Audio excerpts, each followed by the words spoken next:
et presser les doigts comme ça. Et lorsqu'on faisait seulement ça avec les doigts, là, ça nous permettait de lire la langue du prédicateur. La méditation en jetant des piqûres mystiques sur les enfants. Les enfants, quand les enfants commencent à pleurer dans l'église, et là, la distraction, et là, le message n'est pas bien reçu.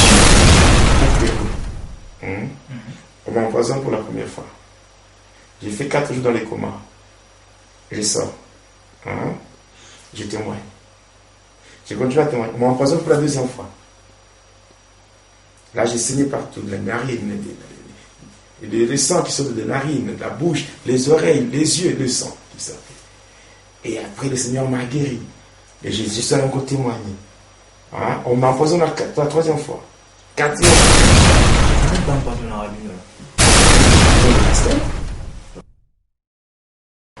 Comment reconnaître les faux serviteurs de Dieu?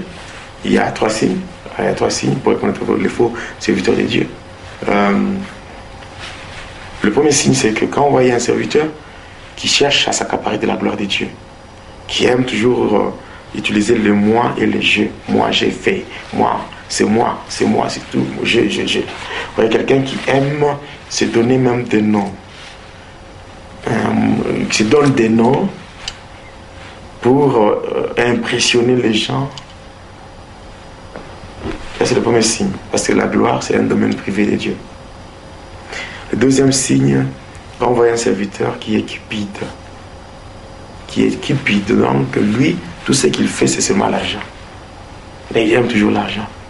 Un serviteur qui ne peut pas prêcher la parole de Dieu et condamner le péché, mais quand on organise toute action, que ce soit un séminaire, que ce soit une convention, donc l'objectif qui est visé, c'est l'argent. Là, déjà, c'est un mauvais signe. Et troisième signe, quand on voit un serviteur qui court derrière les filles, qui court derrière les femmes, un serviteur qui a des femmes en dehors de sa femme, dans sa foi, la vraie femme, la femme de sa jeunesse, ou dirais la femme de son mariage, il a d'autres femmes. Ça et là. Celui-là, déjà, celui-là, c'est un agent du diable. Il peut être utilisé consciemment ou inconsciemment par le diable. Et puis, un serviteur de Dieu qui ne condamne pas le péché, qui aime toujours prêcher la bénédiction, celui-là, c'est un agent du diable. Pourquoi? Parce que le Seigneur Jésus-Christ n'est pas venu premièrement pour bénir les gens. Il est venu premièrement pour réconcilier l'humanité avec Dieu et après résoudre le problème des gens. Comme pour dire, fais de l'Éternel tes délices et il t'accordera ce que ton cœur désire. Recommande ton sort à l'Éternel, mets en lui ta confiance et il agira. Beaucoup de gens aiment toujours confier au Seigneur leurs problèmes afin que le Seigneur se mette à les résoudre. Mais ils n'aiment pas plaire au Seigneur. Ils n'aiment pas faire de l'Éternel des délices. C'est très dangereux. Mais quand on voit quelqu'un, quand il passe, lui, il ne condamne pas le péché. Lui, c'est seulement la bénédiction, tout. Ce sont des aventuriers, quand je dis bien aventuriers, parce qu'ils déclarent des choses aux enfants de Dieu, des choses qui ne se réalisent même pas. Voilà. Même des pasteurs là qui ont des femmes de ministère. Et non, j'ai une femme de ministère. Moi, je crois que la première intercesseuse d'un pasteur, c'est sa femme, la femme de la maison. Alors, comment opérez-vous? Il y a plusieurs stratégies. Et puis, la première stratégie, c'était celle de rendre les chrétiens ignorants de la parole de Dieu. C'est-à-dire, on entre dans l'église, on est là, en train de presser les doigts comme ça. Et lorsqu'on faisait seulement ça, avec les doigts, là, ça nous permettait de lire la langue du prédicateur, de sorte que le prédicateur, il est Dieu de la chair, et il oublie ce qu'il a fait comme message, il commence à raconter de n'importe quoi aux enfants de Dieu, et après, il se descend. Donc, c'est ça. Pas, j'ai toujours dit partout, je passe pour témoigner. Je dis seulement aux serviteurs de Dieu de l'Église, je leur dis toujours que si vous constatez que vous n'êtes pas en bon terme avec Dieu, vous n'êtes pas dans la crainte de Dieu, vous ne menez pas une vie de sanctification, c'est vraiment inutile de passer à la chair pour prêcher, parce que là, vous allez rendre un très mauvais service à l'Église. Ça, c'était le premier signe. Donc, je dirais la première stratégie qu'on utilisait, c'était presser les doigts. Alors, si on sent que l'homme qui prêche, il est vraiment fort, il craint vraiment Dieu, alors qu'est-ce qu'on va faire? Là, on va s'arranger pour créer la lourdeur. c'est-à-dire que c'est la lourdeur, la divagation des pensées, la distraction, la somnolence pendant le message, ou bien la distraction en jetant des piqûres mystiques sur les enfants. Quand les enfants commencent à pleurer dans l'église, et là, la distraction, et là, le message n'est pas bien reçu, parce que le diable nous avait dit qu'il fallait tout faire pour bloquer les enfants de Dieu, afin que leur foi soit faible. Nous savons très bien, selon Romains 10, verset 17, que la foi vient de ce qu'on entend. Et ce qu'on entend vient de la parole de Dieu. Maintenant, lorsqu'on prêche la parole de Dieu, et que les gens sont dans la distraction, comment est-ce qu'ils auront la foi? Or, le diable nous avait dit encore que s'ils n'ont pas la foi, ils ne peuvent pas plaire à leur Dieu. Parce que si nous lisons Hébreux 11, verset 6, elle le dit sans la foi, il est vraiment difficile de plaire à Dieu, de lui être agréable. Alors il faut que ceux qui s'approchent de Dieu croient que Dieu existe et qu'il est le rémunérateur de ceux qui le cherchent. Alors ça, c'était une autre stratégie. Et après, on travaillait encore pour bloquer les enfants de Dieu dans la pauvreté, c'est-à-dire créer la lourdeur au moment des offrandes. C'est ainsi, quand vous allez voir, quand vous voyez dans certaines églises, dès que vient le moment des offrandes, il y a des gens qui deviennent froids. Or, c'est aussi un signe qui montre une personne qui n'est pas délivrée. Je peux dire ceci. Quand on est dans l'église et que vient le mois des offrandes, et les gens sentent une lourdeur, ils deviennent froids par rapport à cela, c'est qu'ils ne sont pas encore délivrés. Toute personne qui ne sait pas servir son Dieu avec ses biens n'est pas encore délivrée. Parce que la dernière cartouche que le diable bloque, que le diable garde dans la délivrance d'une personne, c'est empêcher la personne de servir son Dieu avec ses biens. Et en dehors de cela, on s'arrangeait par tous les moyens pour bloquer, je dirais, comment le terme qui convient, c'est faire échouer les projets de l'Église. C'est-à-dire qu'on faisait tout, on envoyait des sorciers, même ceux qui sont adultes, pour se disputer dans l'église afin d'occuper des postes importants. Parce qu'une fois qu'ils ont des postes importants, là, ils ont le droit d'assister à toutes les grandes réunions de l'église qu'on appelle les conseils de l'église. Or, c'est là que tous les projets de l'église sont étalés. Alors, une fois que nos agents captent tout ça, la nuit, quand on va se réunir avec eux dans le ténèbre, ils vont nous relater tout ce qu'ils ont pu récolter comme information dans les églises. Et passant par là, on va envoyer beaucoup de démons pour créer la lourdeur. Parce que l'église a besoin, pour son fonctionnement, a besoin de l'argent. Pour dire encore que l'évangile est gratuit, mais l'évangélisation n'est pas gratuite. Voilà. Pasteur Jonas, maintenant que Jésus-Christ vous a sauvé, quel conseil vous pouvez à tous ces serviteurs chrétiens qui avaient bien commencé et aujourd'hui ont perdu la vision divine, les chrétiens un pied dedans, un pied dehors? C'est-à-dire les chrétiens, je dirais les gens qui ont fait naufrage par rapport à la foi. Oui. Le conseil que je peux dire, c'est que nous servons un Dieu qui est plein d'amour. Un Dieu qui est miséricordieux, compatissant, lent à la colère, mais riche en bonté. Le seul conseil que je peux leur donner, c'est de revenir au Seigneur comme des enfants prodigues, qui sont allés loin de la volonté de leur Père, mais qui finalement ont compris que la vie sans Jésus-Christ n'a pas de sens. Il n'y a que Jésus-Christ qui peut donner un sens à notre existence. Alors quand eux aussi comprennent cela, ils peuvent revenir de tout leur cœur au Seigneur, et le Seigneur est là pour les recevoir, les accueillir à bras ouverts, parce qu'il est miséricordieux. Et ses bontés ne sont pas épuisées, ses compassions ne sont pas leur terme, elles se renouvellent chaque matin, chaque jour. Donc si ils acceptent, il n'y a pas à avoir honte. Parce que moi, quand je donne des témoignages, ce n'est pas facile de témoigner, mais moi, ça fait, je dirais, 10 ans que je témoigne, et quelles que soient les conséquences, mais je témoigne encore. Alors pour dire que le seul conseil que je peux donner est celui d'encourager tous ceux-là qui ont déjà fait naufrage de revenir au Seigneur. Il est leur Dieu et il nous aime tous d'un amour de Père. Les hommes de Dieu impudiques, adultères, quel sera leur sort? La Bible dit que les impudiques, ceux-là qui font l'adultère, leur sort c'est les temps des feux et de souffre, ce qui est la seconde mort. Mais on ne peut pas parler d'un homme de Dieu impudique, un homme de Dieu qui fait de l'adultère. Non. Quand vous choisissez de vivre dans l'impudicité, dans l'adultère, vous n'êtes pas un homme de Dieu. Mais il y en a Non, qui se non. appellent Ils hommes se de Dieu. disent hommes de Dieu, mais ils ne sont pas hommes de Dieu. Le problème, c'est quoi? La Bible nous dit dans 1 Jean chapitre 3, verset 8, la Bible nous dit que celui qui pêche est du diable. Donc l'impudicité, c'est un péché. L'adultère, c'est un péché. Alors, quand on vit, parce que quand on arrive à dire que les hommes de Dieu impudiques, les hommes de Dieu qui font l'adultère, cela veut dire que ça, c'est devenu leur vie. Ça devient leur vie. Alors, ils vivent avec ça. Ils peuvent être à la chair, ils prêchent, et puis ils sortent. Après quelques temps, ils prennent une femme, ils vont coucher avec. Non, ils ne sont plus des hommes de Dieu. Ils sont toujours dans la même catégorie de ceux-là qui ont déjà fait naufrage par rapport à la foi. Donc, leur sort, n'est-ce pas? Même le Seigneur lui-même a dit, ce n'est pas tous ceux-là qui disent Seigneur, Seigneur, qui hériteront le royaume des cieux. Il y a d'autres qui diront au Seigneur, n'est-ce pas, nous avons prêché en ton nom? N'est-ce pas, nous avons prié pour les malades en ton nom?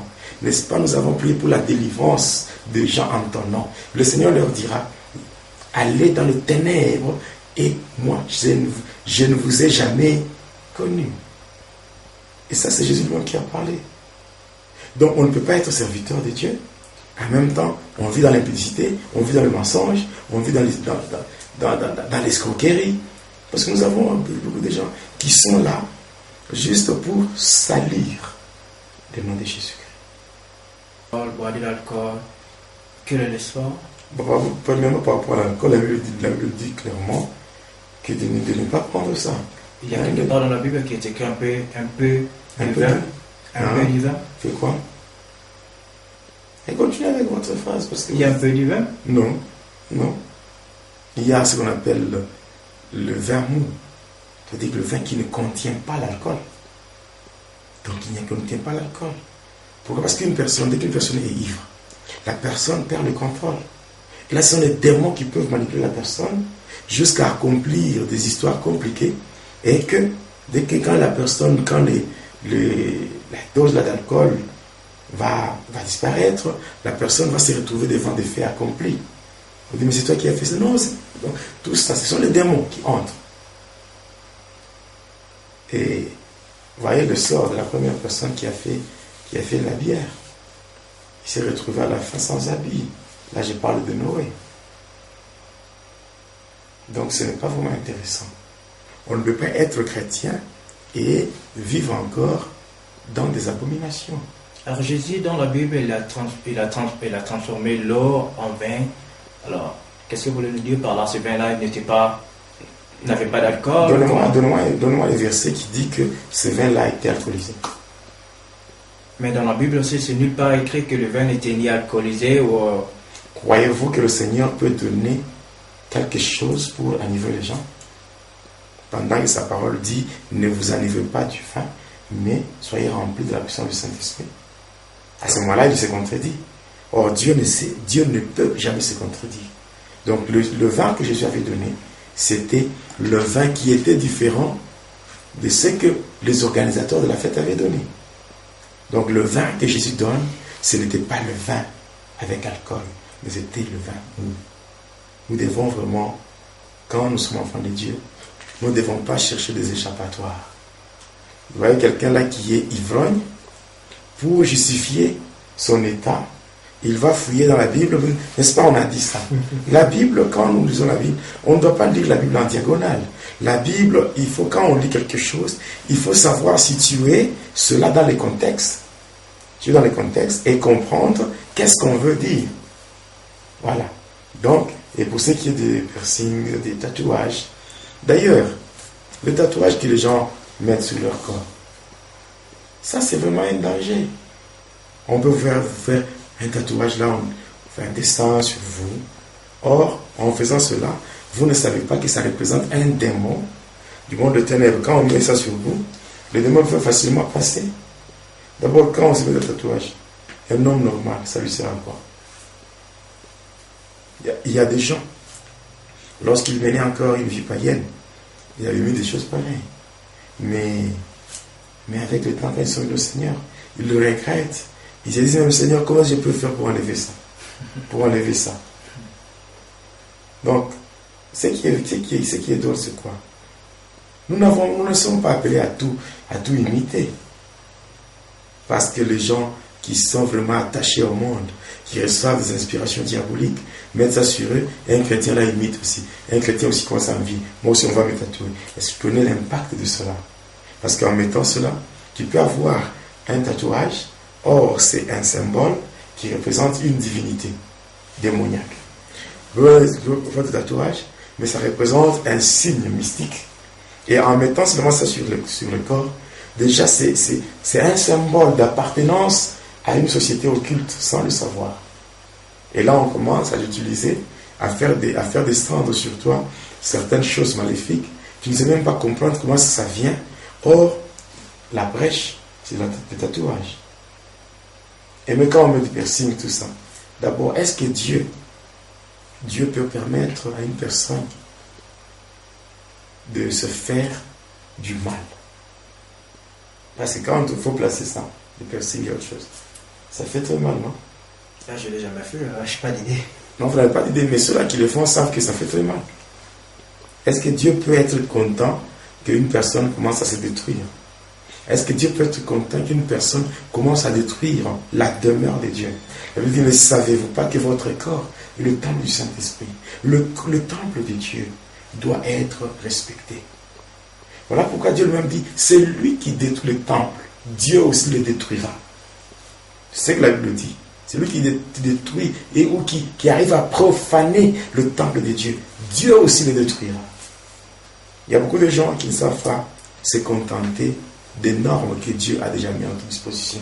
Tout ce que Dieu a déjà mis pour nous, tout est bien, tout est correct, valable pour nous tous. Quand nous marchons selon Dieu, nous allons voir que même la vie deviendra un bonheur parce que Jésus-Christ lui-même, il est la source parfaite du bonheur. Et lui-même, il est l'auteur du bonheur. Donc quand on marche avec Dieu, certainement, on doit vivre en paix et non pas se distraire avec des futilités. Pasteur Jonas, que faut-il lorsque nous avons un membre de notre famille qui est sorcier ou sataniste et il faut lui fuir? Fuir. Un chrétien peut fuir seulement l'impudicité. Un chrétien digne de son nom peut fuir l'impudicité.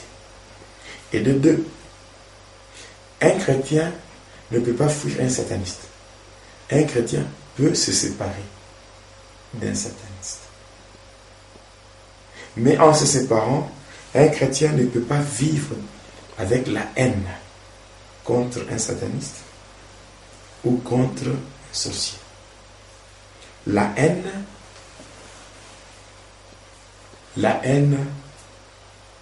fait descendre le trône du diable dans la vie d'une personne. Comme dans certaines églises aujourd'hui, on enseigne la haine. Jésus-Christ n'est pas venu pour diviser les gens, mais il est venu pour séparer. Parce qu'il a dit, ne pensez pas que je sois venu je ne pense pas que je sois venu pour apporter la paix, mais l'épée. L'épée, c'est pour séparer, n'est-ce pas? Mais une fois que je constate, je découvre que tel membre de ma famille est trempé dans les pratiques sataniques, je crois que la moindre des choses à faire, c'est d'intercéder en sa faveur. Prier pour qu'il soit touché par le Seigneur, afin qu'il prenne aussi la décision de changer et de nous rejoindre dans le camp du Christ, afin de faire avancer le royaume de Dieu. Moi, je crois que c'est ce qu'il faut faire. Fuir, ce n'est pas la solution. Aller à la plage, à la piscine, et c'est péché? Non, aller à la plage, cela est péché en quoi? Mais c'est lorsque on va à la plage et on commence à faire certaines choses qui sont vraiment relatives aux instructions du monde. Là, je vois les instructions du diable, où nous voyons des gens qui sont à moitié nus, qui vont là-bas. Là, moi, je ne suis pas d'accord avec ça. Mais aller à la plage, vous vous mettez là-bas, vous prenez un peu d'air, et je ne pense pas que ce soit un péché. Mais lorsque on arrive là, on commence à se déshabiller, on commence à s'exposer devant tout le monde, même des femmes mariées qui s'exposent pour dire non, non, nous sommes à une période où il y a une forte chaleur, on parle de l'été, on parle de ceci, de cela. Non, non, ce n'est pas la saison qui peut amener les enfants de Dieu à s'exposer ou à exposer même les parties intimes de leur corps. Non, ça c'est le péché. Ça, j'ai dit, j'insiste et avec la dernière énergie, je dis que ce n'est pas correct. Ce n'est pas correct. Mais je ne dis pas qu'à la plage, cela soit un péché. L'homme de Dieu, beaucoup de gens n'aiment plus écouter les témoignages parce que bon nombre d'ex-satanistes comme vous, après avoir fait des témoignages, certains sont invités dans des églises, d'autres même dans des familles, n'hésitent pas à leur faire venir dans leur maison pour les aider suite à des cas de sorcellerie, envoûtement. Mais, et là, ces serviteurs ex-sataniques commencent à abuser de cette notoriété pour abuser des femmes d'autrui, des enfants d'autrui. Ils sont pour beaucoup de nombreux divorces aujourd'hui, ici en Europe principalement ainsi qu'ailleurs. Alors, comment reconnaître un vrai sataniste converti véritablement au Christ? Comment savoir, puisqu'ils témoignent d'autres choses et ils font d'autres choses, ils continuent leur pratique satanique pendant les soi-disant délivrances qu'ils font en nettoyant de l'eau salée pour délivrer des gens sorciers, utiliser des lances et des pratiques sexuelles sadomasochistes. Comment encore? Non. Je dirais ceci. Répondre à votre question, il faut user de sagesse. Qu'est-ce que je veux dire par là? Lorsque on se sépare du diable, lorsque on abandonne le satanisme, cela n'est pas un passeport pour entrer au ciel. Vous pouvez voir quelqu'un qui se sépare avec le diable, mais à la fin, il se retrouve en enfer. Pourquoi? Quand on est sataniste, on sert le diable, on fait tout ce que lui-même, le diable, demande. Et après, à un moment donné, on voit que quelque chose ne marche pas, et qu'on se dit non, non, il faut fuir. Il faut se séparer de lui. Alors, et par après, on se sépare du diable, mais on ne marche pas selon la volonté de Dieu. Là, même si on a quitté, on a abandonné la magie, on n'ira pas au ciel. Alors, le signe pour découvrir les satanistes qui se sont convertis réellement, c'est ceci. On ne se convertit pas seulement lorsqu'on abandonne le satanisme.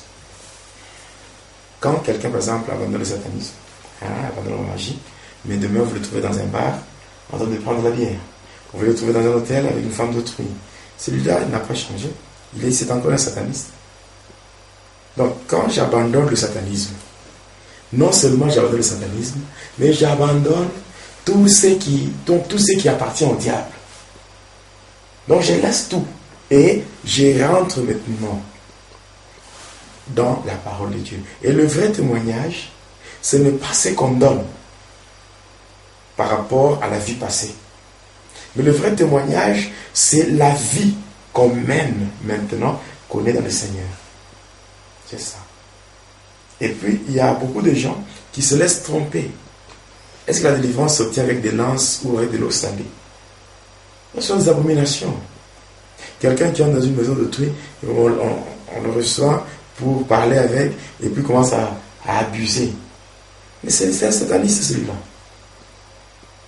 Donc, un sataniste qui s'est converti, pour le reconnaître, il faut voir un homme qui vit dans le péché, et qui abandonne le péché. Non seulement il abandonne la magie, mais il a tout abandonné. Tout abandonné, parce qu'un sataniste qui a quitté le diable, il sait très bien que j'ai quitté le diable, donc je ne me suis séparé de lui. Mais si je commets quelque chose qui appartient au diable, ce sera une brèche pour me récupérer et me tuer. Néanmoins, il y a de ces gens-là qui ne se sont pas encore convertis, mais qui viennent tromper les enfants de Dieu viennent trouver les enfants de Dieu, qui viennent abuser d'eux. Ils sont très nombreux. Mais le signe pour découvrir un vrai chrétien qui était sataniste, qui s'est converti, c'est le voir maintenant, la vie, la chrétienté là, la sainteté chrétienne. C'est ce qui va vous prouver que tel est délivré. Mais si quelqu'un d'autre, peut-être, on avait prié pour lui, on avait fait seulement ce qu'on appelle la pré-délivrance, sans passer à la délivrance. À ce moment-là, celui-là, donc la délivrance n'a pas été complète.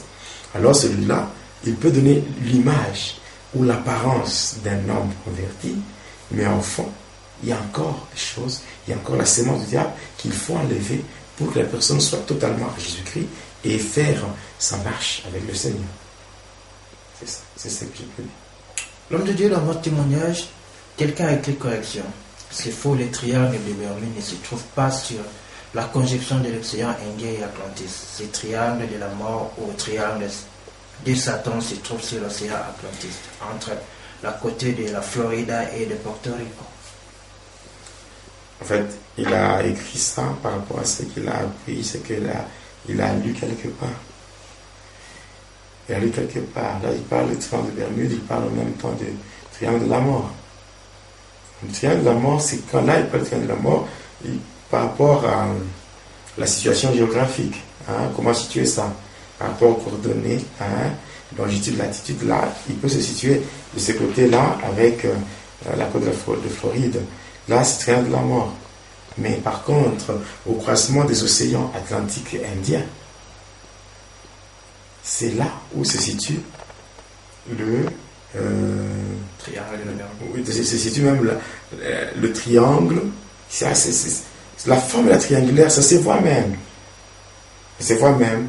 Et curieusement, ici nous sommes à Johannesburg. On est à Johannesburg. Mais quand vous allez à par exemple le pied de Cape Town, là, ce qui s'est fait là-bas, beaucoup de gens savent très bien que c'est là le siège. Même quand vous êtes en avion, vous êtes en train de parcourir même dans l'espace, on vous dit, vous êtes maintenant dans une zone de turbulence, n'est-ce pas? C'est par rapport à ce qui s'est fait là-bas. Il y a une pesanteur à partir de là. Ça se situe là. Il parle de ça. Peut-être par rapport à ce qu'il a appris, par rapport à ses recherches, il a fait ça. Mais si on s'en tient vraiment à la vérité par rapport à ce qui s'est fait avec le diable, c'est juste au croisement océan Atlantique et océan Indien, c'est là où se situe ce transport, où quand vous descendez en profondeur, vous retrouvez la Maison Blanche de Lucifer. C'est ça. Wow. J'espère que notre frère est satisfait. Alors, il y a aussi notre sœur qui nous a posé cette question, Maman Célestine, en Suède. Et si votre témoignage est vrai, tu devrais au moins citer le nom, ne fût-ce que le nom de certains quartiers et de celui qui est mort. Tu as cité le nom de Kofi, de Céline Dion, Pepe Kale, Kiwi Sampipa de Ranson, de Mobutu et autres. Alors pourquoi ne pas dévoiler le nom des serviteurs de Dieu que tu voyais chercher la puissance satanique? Bon, en fait, cette question, en fait, j'ai déjà répondu à ça, mais elle revient avec un autre volet ou une autre dimension. Bon, moi-même d'ailleurs, tel que j'ai fait, j'ai formé beaucoup de pasteurs satanistes. Beaucoup. Comme qui? Il y en a beaucoup. Il y a beaucoup qui se sont convertis. Il y a beaucoup qui sont convertis. Je me rappelle l'année 2009, je crois. Dans le 2011, quand j'ai quitté Kinshasa, quand on s'était juste séparé avec le frère Lemoloto, après mon intervention dans ce ministère Eden, ensemble pour la délivrance de la nation, je suis rentré dans la province, au Katanga, précisément à la ville de Lubumbashi.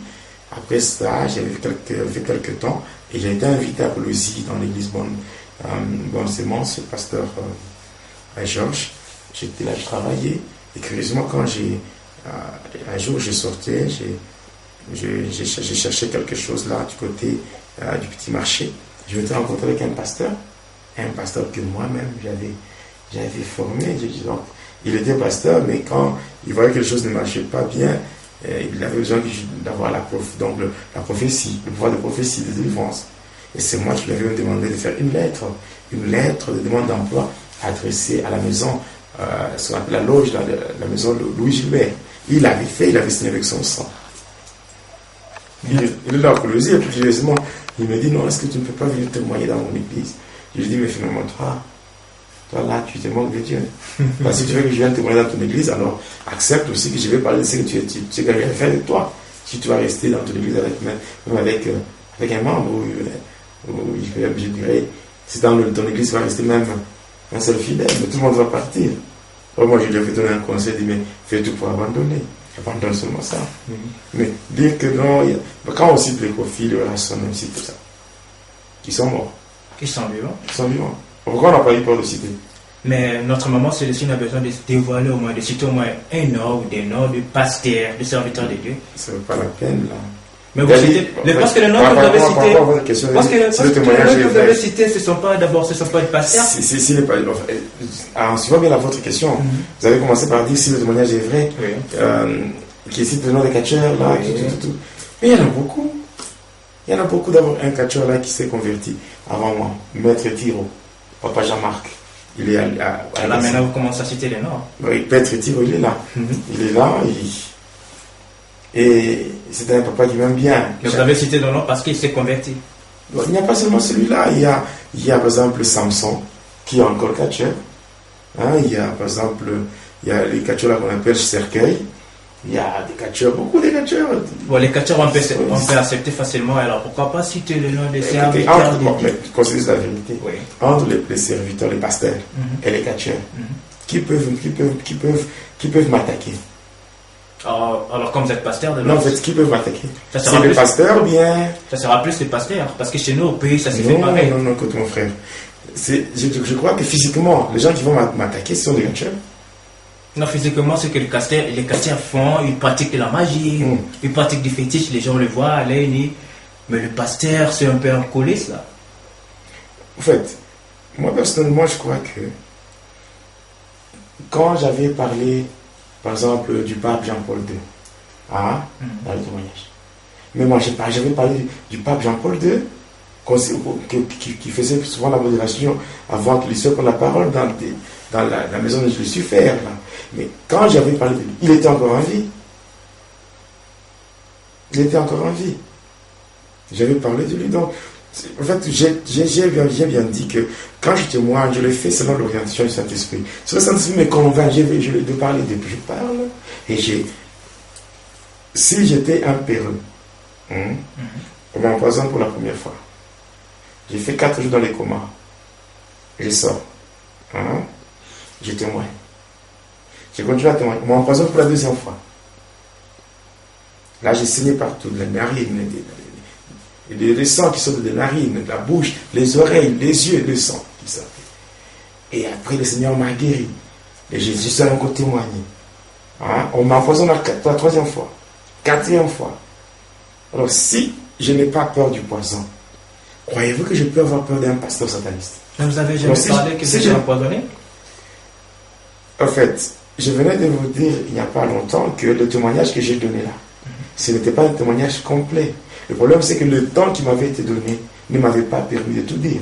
C'est-à-dire, quand vous suivez le témoignage, il y a des endroits où j'ai dit, bon, si on a le temps, on parlera de ça. Si on a le temps, on verra ceci. C'est par rapport au temps. Vous voyez, le témoignage que j'avais donné là, c'était à l'église, la Nouvelle Cité de David, dirigée par le pasteur Zachary Kabengele à Lubumbashi.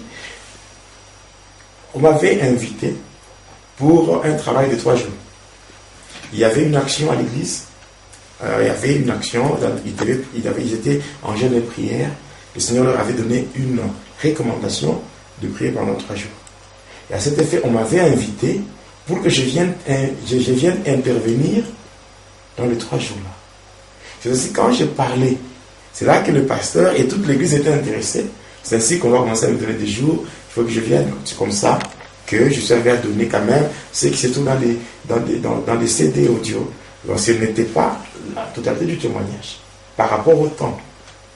Et bien sûr, bientôt là, je vais faire un témoignage complet.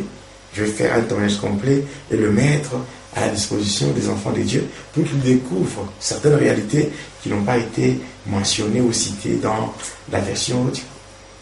Pasteur Jonas, vous étiez empoisonné 4 fois là. On a pas empoisonné à la vie là. Mais en fait, ce sont des pasteurs. Ah bon? Oui, quoi, pas des pasteurs. Il y en a beaucoup, mais en fait, le poison, c'est devenu quelque chose... c'est triste de voir le poison dans les milieux chrétiens, mais qu'est-ce qu'on peut dire? C'est ce que c'est vie. Parce qu'il y a des pasteurs qui ne sont pas pasteurs, des agents du diable, mais qui sont déguisés en serviteurs de Dieu. Maintenant, quand vous commencez à parler, vous prêchez des choses, ils sentent que non, ces choses-là peuvent les compromettre. Mais qu'est-ce qu'ils font? Ils se donnent ce luxe-là, cette audace d'empoisonner les gens. Vous savez quoi, quand on vit dans ce monde ici, on vit dans ce monde et qu'on veut tout résoudre ou raisonner en termes humains, on passe à côté. C'est que l'homme a déjà vu avec ses yeux, ce n'est pas tout. J'ai toujours dit qu'il y a certaines personnes qui croient que quand on vous donne des témoignages, et c'est parce qu'on manque à faire. Non. Tel que je suis, ce n'est pas ce que je manque à faire. J'ai fait mes études, j'ai fait l'université, mais quand le Seigneur m'a appelé, il m'a dit, tu vas me servir à temps plein. J'ai tout abandonné, j'ai tout laissé pour servir le Seigneur. Il y a même des fois, quand je témoignais, même ma famille biologique m'avait même rejeté, abandonné par rapport à ça. Oui. Mais, quand on parle de ce qui est diabolique, on pose la question, Lucifer, il est dans les feux, il a 144 000 démons, et il y a des avenues, tout. Ok? Je crois, si je reviens à la question qui cadre avec les 144 000 démons. 144 000 pareil. Ouais.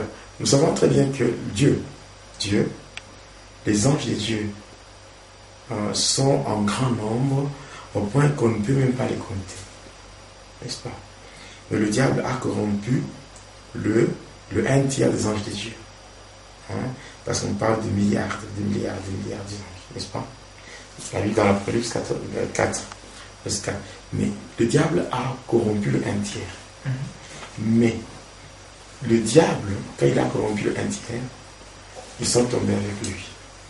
Mais sur le 1/3, c'est-à-dire le nombre total des anges de Dieu divisé par 3. Il est tombé avec lui. Ils ont suivi la chute pour se retrouver dans le 2e ciel. Mais, qu'est-ce qui s'est passé?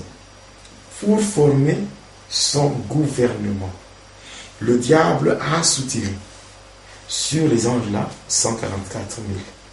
Pourquoi? C'était pour défier Dieu. La Bible parle de 144 000 élus, n'est-ce pas? La Bible parle dans Galates 5, 22, la Bible parle de 9 formes de l'Esprit de Dieu. De 9 formes. Galates 5, 22. Alors, quand il a pris sur ces anges-là, il a pris le nombre de 144 000. C'est enfin de faire la sommation de chiffres qui constituent ces nombres pour obtenir encore le chiffre combien? Le chiffre 9. Parce qu'en fait, 1 plus 4 plus 4 plus 0, 0, 0, ça donne 9. Et à partir de là, il crée ce qu'on appelle le 9 fruit de l'esprit diabolique.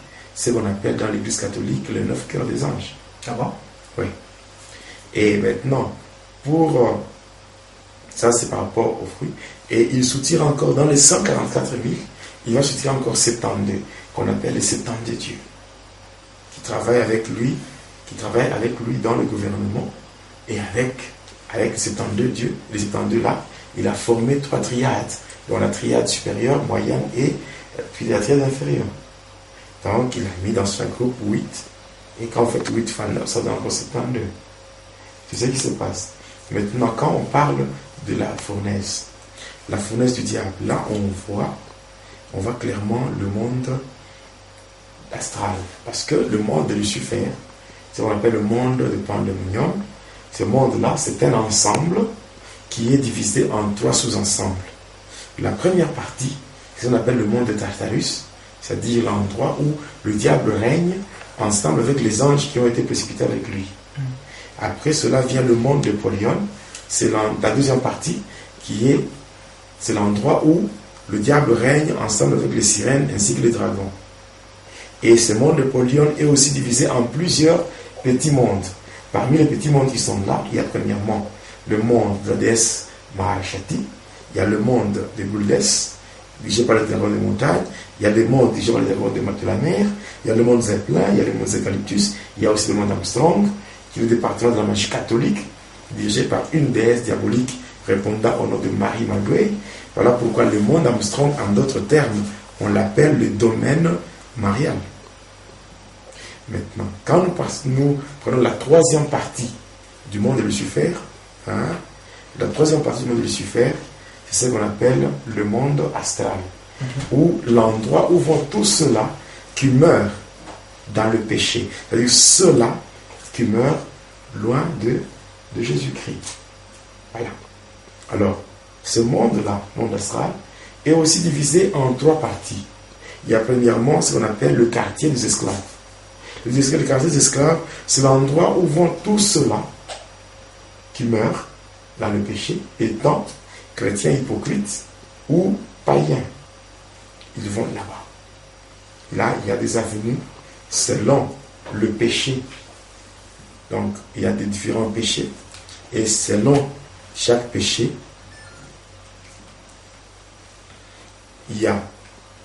selon chaque péché, il y a une avenue. C'est-à-dire, il y a l'avenue des menteurs, des masturbateurs, avenue des voleurs, ainsi de suite. C'est comme ça. Et là, on marche sur la cendre brûlante. Ça brûle. Ouais, c'est là. Là, il y a les pleurs et les grincements des dents. Moi, quand je parle de ça, c'est parce que j'ai déjà été là, quand j'étais encore au service du diable. Et la deuxième partie de ce monde astral, c'est ce qu'on appelle la fournaise de Lucifer. C'est-à-dire que c'est une grande fournaise, c'est comme un grand lac qui contient le feu. Et il y a une fumée de couleur grise qui s'échappe. Une fumée épaisse de couleur grise qui s'échappe de là. Et là, quand j'étais passé par là, j'avais vu des gens. Et c'est le département que le diable lui-même contrôle en personne. Parce que c'est là où il jette les vrais chrétiens qui, durant leur vie terrestre, ont combattu le diable par de fortes prières, par des prières agressives, mais qui se sont compromis et qui n'ont pas voulu se repentir. Et ils sont morts comme ça. Et quand le diable le récupère, il le jette là. Et les gens sont là, dans le feu. Ils sentent la douleur du feu, mais leurs corps ne sont pas consumés. Et enfin, la troisième partie du monde astral, c'est ce qu'on appelle le séjour des morts. C'est là où il y a des cellules, et chaque cellule, il y a un sataniste, avec des chaînes en commençant par le pied jusqu'au niveau de la bouche.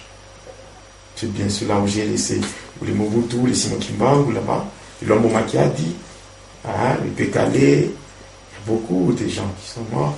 Ceux-là qui ont servi dans cet endroit-là, donc séjour des morts, c'est là où vont tous ceux-là qui ont servi le diable en âme et conscience. Ceux-là qui ont touché au fétiche, ceux-là qui ont touché à la magie, ceux-là qui ont touché à la rose-croix, à la maïkari, les cancars, le message du Graal.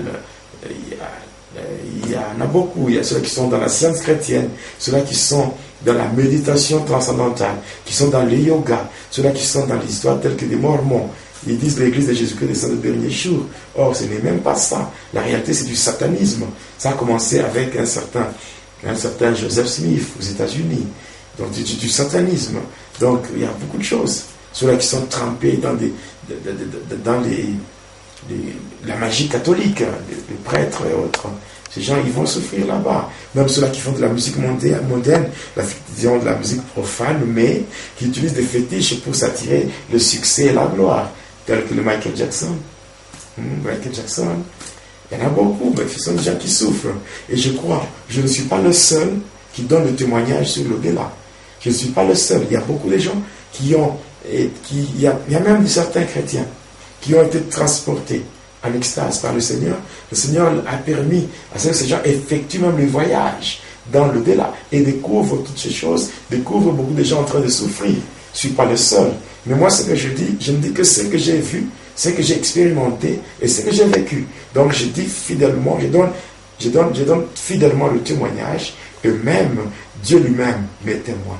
Que tout ce que je fais, ce que je dis, je ne poursuis aucun intérêt matériel, mais ce que je cherche, c'est que durant tout ce temps que j'étais au service du diable, combien d'âmes que j'ai induit en erreur, combien d'âmes que j'ai conduit en enfer. Pour moi, quand je donne le témoignage, c'est pour moi, je dis, Seigneur, aide-moi, permets que je reste en vie, afin que je fasse ce témoignage, que beaucoup d'âmes soient gagnées, et que nous puissions dépeupler le corps du diable, afin de faire avancer le royaume de Jésus-Christ. Donc c'est le pourquoi de ce témoignage que je donne. Et moi je témoigne sur base d'une orientation, et je dirais encore d'un ordre direct que j'avais reçu de la part du Seigneur. Et je le fais pour la gloire du Seigneur, et aussi pour le bien du corps du Christ, et non seulement le corps du Christ, mais de tous les êtres humains qui ont été créés par Dieu et pour Dieu, afin qu'ils comprennent que le diable existe dans ce monde. Mais s'ils s'attachent au Seigneur Jésus-Christ, ils n'ont rien à craindre. Ils seront toujours mis à part, et le Seigneur lui-même prendra soin d'eux. Voilà, pour moi, la manière de répondre à cette question. Nous arrivons presque à la fin, alors on ne peut pas finir l'émission sans pourtant attendre à moi des questions à la sœur Diva. La sœur Diva le Biboui, j'ai suivi la deuxième partie. Si vraiment il dénonce les œuvres sataniques, pourquoi il ne cite pas le nom des églises, de ces églises qui égarent le peuple de Dieu? Il a cité le nom de musiciens, Wera, Luambo, Mobutu. Il dit certains pasteurs sont même à Lubumbashi, alors qu'ils donnent leur nom et leur église. Ça, c'est pas une question. En fait, je dirais que nous sommes en train de tourner en rond. C'est ce qu'il nous a écrit, alors si je... C'est parce que j'ai déjà répondu à ça. J'ai déjà parlé que si le Seigneur me convainc de le faire, je le ferai. Je le ferai. Mais c'est présentement, je ne me convainc pas. Mais par contre, je peux l'aider, aider la sœur à avoir des caractéristiques, des signes qui caractérisent les églises de Satan. Donc, il y a plusieurs signes. Il y a premièrement ce qu'on appelle l'incapacité de prendre la décision. C'est-à-dire que vous êtes dans une église, même si on vous dit quoi, on vous dit la vérité, vous êtes toujours attaché là. Il dit Satan, la nausée de la parole de Dieu. Donc lorsqu'on prêche la parole, la vraie parole, où on prêche sur le salut, on connaît le péché, les gens se disent, en tout cas, il n'a pas prêché avec fonction, il est vraiment aujourd'hui, il n'a pas bien prêché. C'est un signe d'une église du diable. Et il y a aussi la folie mystique, c'est-à-dire faire des choses. On sait très bien que ces choses-là ne sont pas conformes à la volonté de Dieu. Parce que le leader a dit, il faut accepter. C'est satanique. Toute église qui nie la divinité de Jésus-Christ. Toute église qui nie la divinité de Jésus-Christ. Toute église qui nie l'expiation des péchés par le sang de Jésus-Christ. Toute église qui nie